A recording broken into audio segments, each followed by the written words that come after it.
কাট দিলাম, তাতে এরপরে বাচ্চা জানা হয় আমার কাছে পাইছে ছেলে কার সাথে আসছে শুনে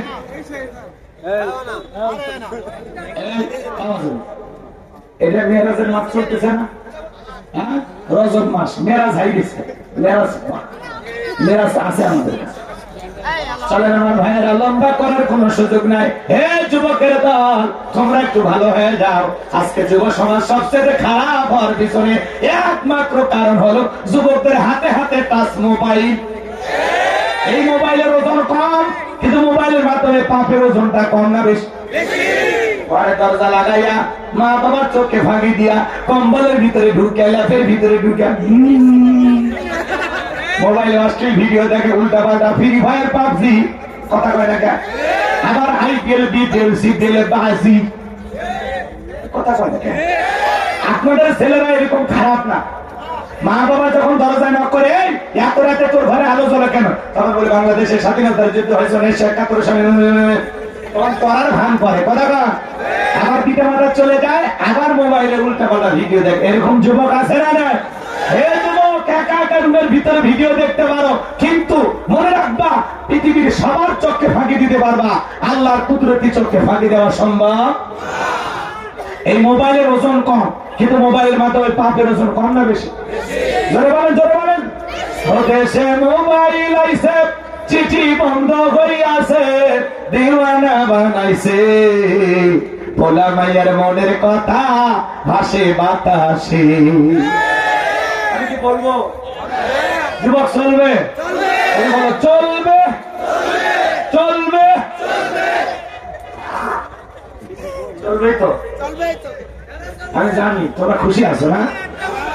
দেশে মোবাইল আইছে, চিঠি বন্ধ হইয়াছে, দিওয়ানা বানাইছে, পোলা মায়ের মনের কথা ভাসে বাতাসে। ও দেখো পোলা পানের মন বাদা ফেসবুকে এখন, ও দেখো পোলা পানের মন বাদা ফেসবুকে এখন, মোবাইলে চ্যাটিং কইরা কাটাই সারাক্ষণ।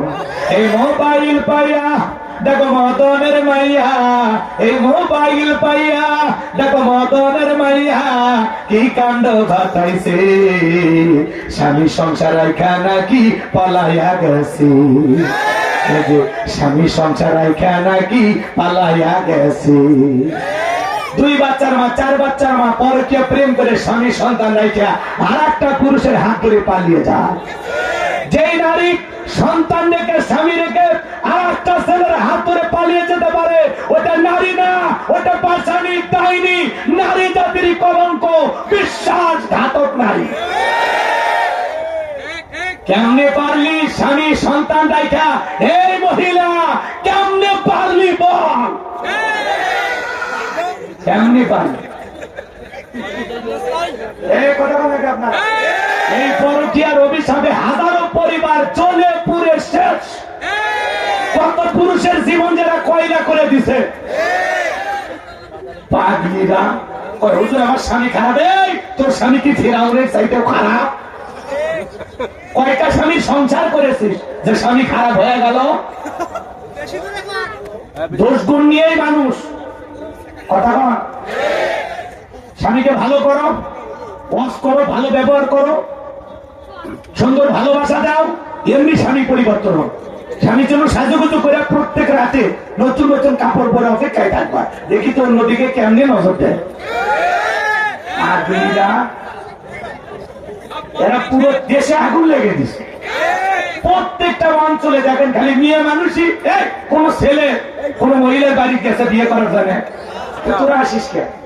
এই মহিলারা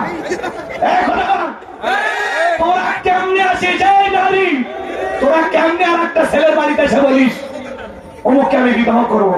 তোমার বাড়ি কই? জামালপুর। তুমি সাতক্ষীরা কেন মা? বলে আপনাদের এলাকার বল্টু কি করছে? বলে মোবাইলে একাধিকবার আমাদের কথা হয়েছে, ওর সাথে আমার প্রেম, আমার স্বামী স্ত্রীর মতো হোটেলে। আর কি করছে আমি বলবো না। ওই যে কয়েক জোড়া ছেলেকে ধরা পড়ছে, দেখলাম না কি করছে? বিয়ে পড়ায় দিয়েছে। হ্যাঁ, এরকমই সিস্টেম চালু করা নাকি? দুইটাই বিয়ে, কথা টাইম পাস করবা, বিয়ে করবা না। আগে বিয়ে কর। কথা বল, রাগ করে না। আমার কথায় বিরক্ত হয় না, আমি একটু খাস বাংলা কথা বলি। এটা ওয়াজ না, এটা ওয়াজ। কথা বল, সব হুজুর যদি সব ওয়াজ করে এলে ওয়াজ কে করবি? রাগ করতেছেন নাকি আপনারা? এই জন্য মা বোনদেরকে বলো, মা খবরদার, মা স্বামীর সংসার ফেলাইয়া আর একটা পুরুষের হাত ধরিও না। কথা বলে কে বলতেছে, মা তুমি এখানে কেন? বলে আমি এই ছেলেকে বিবাহ করবো। তো তোমার আগের স্বামী কয় ডিভোর্স দিছি, বাচ্চা কয় 2-3টা আছে, মার কাছে রেখে। এখন তোমার কি দাবি? বলে এই ছেলে বিয়ে না করলে আমি আগে রশি নিয়ে আসছি, মরে যাবো। আর সেদিন এক মহিলা রশি নিয়ে আসছে, এই রশি দিয়ে গলা দড়িতে মেরে যাবো।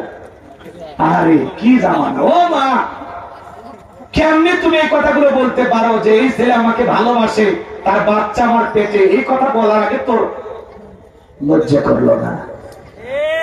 কেমনি পারলি মা বিয়ের আগে একটা ছেলের সাথে নিজের জীবনের সবটুকু দিয়ে সম্পর্কটা করতে? নিজেকে এত সস্তা বানায় না মা, তোমার অনেক দাম, অনেক সম্মান। মা নিজের ভিতরে কভারটা ঠিক রাখো, পর্দাটা ঠিক রাখো। কথা বল না কেন? নারীর সম্মান মর্যাদা থাকবে তখনই, পর্দা মানিয়ে চলবে যখনই নারীর পর্দা থেকে নিজেকে মানুষের সামনে ওপেন করেছে, তখন থেকে নারীর দাম কমে গেছে। এজন্য মা পর্দায় থাকো। মা আল্লাহর এই বিধানকে বিধানগুলি দেখায় না। আল্লাহ তোমাদের জন্য পর্দা ফরজ করে দিয়েছেন। অকর্ণা ফি বুয়ুতিকুন্না ওয়ালা তাবাররাজনা তাবাররুজাল জাহিলিয়াতিল উলা। নারীরা তোমার ঘরের ভিতরে অবস্থান করো, খবরদার জাহিলিয়াতের যুগের মেয়েদের মতো নোংরা অশ্লীল পোশাক পরে নিজের দেহকে প্রদর্শন করো না। আল্লাহ আকবার বলে। নারীদের অনেক দাম, অনেক মর্যাদা, অনেক সম্মান। কথা বলেন ঠিক কিনা? ইসলামের প্রথম শহীদ হয়েছিল একজন নারী, নাম কি? কথা বলেন। তাহলে তারাই ইসলামের জন্য জীবন দিয়ে শহীদ হয়ে যায়, আর এরা প্রেম করে শহীদ হচ্ছে, পরকীয়া করে শহীদ হচ্ছে। কথা বল। মা বন্ধুদের বলে যাই, মা শোনো, হযরতে সুমাইয়া তার ছেলের নাম হলো আম্মার। দুইজন কালেমা পড়ে মুসলমান হয়েছে। আবু জাহেলের সাথে সাক্ষাৎ হয়ে গেল। আবু জাহেল ডেকে বলে, আম্মার তুমি নাকি মুসলমান হয়েছ? সুমাইয়া তুমিও নাকি মুসলমান হয়েছ? তারা তখন ডেকে বলে, হ্যাঁ, মিথ্যা কথা বলবো না, আমরা বিশ্বনবীর কাছে কালেমা পড়ে মুসলমান হয়েছি। আবু জাহেল ডেকে বলে, তোমরা কি জানো এর কত বড় ভয়ঙ্কর শাস্তি হতে পারে? সুমাইয়া ডেকে বলে, আবু জাহেল ভয় দেখায় কোনো লাভ নাই, আমরা ইসলামের জন্য জীবন দিতে রাজি আছি। বলেন আল্লাহু আকবার। এইবার আবু জাহেল তাদের মা ছেলে দুইজনকে ধরলেন, দুইটা খুঁটির সাথে বাঁধলেন। আম্মারের কাছে যা বলে, আম্মার রে, এখনো যদি তোর চোখের সামনে তোর মার কাপড়টা ধরে টান দিয়ে ল্যাংটা বানায় দিই, বলতো কালেমা ছাড়বি কিনা? কেমন হবে? আম্মা চুপচাপ আছে, কোনো কথা বলে না। সুমাইয়া ডেকে বলে, আমার সন্তান, খবরদার খবরদার, বেঈমানদের কথা ঈমান ছাড়বি না। এইবার আবু জাহেল চলে আসলো, একটানে হযরতে সুমাইয়ার দেহ থেকে কাপড় খুলে সবার সামনে উলঙ্গ করলেন। আমার দেখতে চাই না, মাথাটা নত হয়ে আছে। আবু জাহেল ডেকে বলে, এই যুবকেরা, আম্মারের মাথাটা উঁচু করো। কাফেররা আম্মারের মাথাটা ধরে উঁচু করে। আম্মার চক্ষু বন্ধ করে আস। হযরতে সুমাইয়া ডেকে বলে, ও আমার সন্তান, বেঈমানদের কথা ঈমান ছাড়বা না। এইবার আবু জাহেল বর্ষা দিয়া সুমাইয়ার লজ্জাস্থানে আঘাত করেছে, রক্ত দিয়ে রাজপথ মেখে গেল। আমার ভাইরা, হযরতে সুমাইয়া শাহাদাত বরণ করবেন। ছেলেকে ডেকে বলে, আম্মা আমি কিছুক্ষণ পরে শাহাদাতের পেয়ালা পান করব। আমি আমার নাকে জান্নাতের গন্ধ পাইতেছি। আমার ছেলে, আমি চলে যাচ্ছি, কিন্তু খবরদার বেঈমানদের কথায় কখনো ঈমান ছাড়বা। হযরতে সুমাইয়া শাহাদাত বরণ করলে, তবুও আবু জাহেলের কাছে মাথা নত করলো না, ইসলাম ত্যাগ করলো না। ও মা, ইসলামের প্রথম শহীদ নারী হলো সুমাইয়া। কালেমা পড়ার কারণে, ইসলাম মানার কারণে আবু জাহেল তাকে বর্ষা দিয়ে আঘাত করে দুনিয়ার জমিন থেকে বিদায় করে দিয়েছেন মা।